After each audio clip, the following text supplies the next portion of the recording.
کبھی درد ہے تو دوا نہیں، جو دوا ملی تو شفا نہیں۔ وہ ظلم کرتے ہیں اس طرح جیسے میرا کوئی خدا نہیں۔ اس لڑکے نے کچھ سال پہلے ایک ماں بیٹی کو فلوریڈا میں گاڑی تلے کچل کر مار ڈالا تھا۔ اسے جج نے جرم ثابت ہونے پر 24 سال کی سزا سنائی۔ اس وقت اس کی عمر 18 سال تھی۔ یہ اپنے باپ کی دی ہوئی مسٹینگ 100 میل فی گھنٹہ سے زیادہ کی رفتار سے چلا رہا تھا جب اس نے ماں بیٹی کو کچل ڈالا تھا۔ جب اس کو سزا سنائی گئی تو اس کی آنکھیں پھٹی کی پھٹی رہ گئیں۔ وہ منظر وائرل ہوا۔ اس کے حق میں کمپین چلنا شروع ہو گئی۔ خواتین تو اس کی خوبصورت نیلی آنکھوں پر مر مٹیں۔ کچھ لوگوں نے اسے بہت کم عمر گردانا۔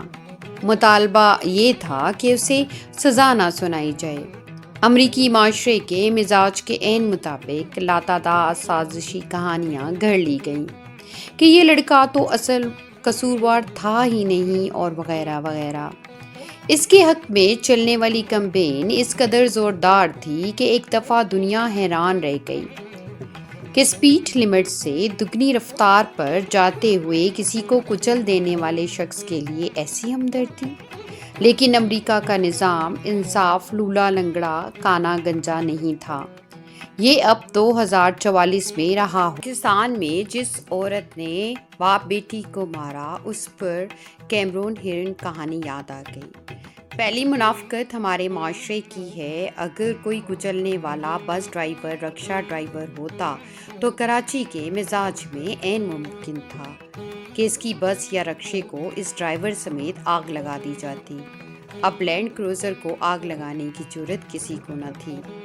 دوسری منافقت کہ جیسے ہی ایکسیڈنٹ ہوا اور اس کی خبر پھیلی ہر کسی کو یقین تھا کہ اس عورت کا کوئی بال بیگا نہیں کر سکتا۔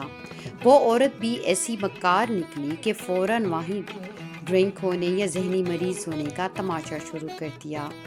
تیسری منافقت اس طبقے کی نظر آئی جو اس خاتون کے دفاع میں اتر آیا۔